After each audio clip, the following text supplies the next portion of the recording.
Well, good afternoon, everybody. We are looking at 86 degrees right now, a little more humid and hot than we were last night. We were in the low 70s. That was nice. Our high today got up to 88. That's also nice because that's below the average. Folks, it's July. Remember July last year?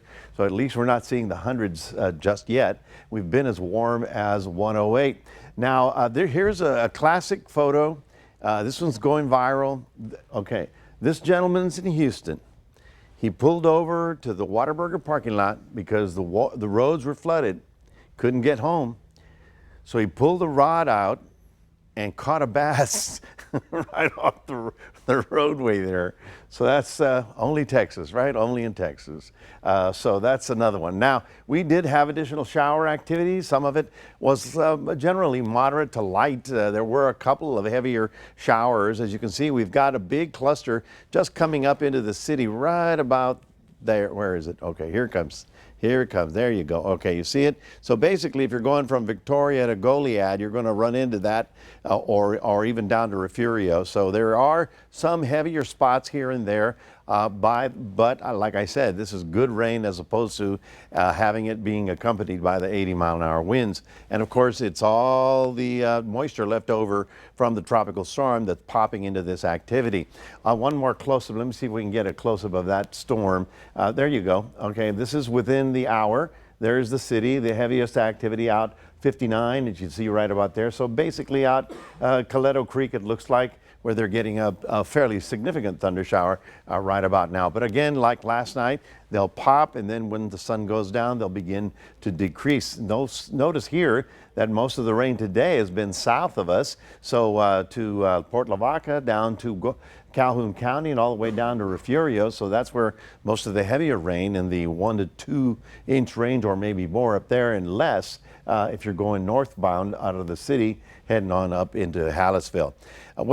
We do have the heat advisories up for much of southeast Texas. Again, we're not included, which is fine, but it's just that hilarious thing about this side of the storm, nothing.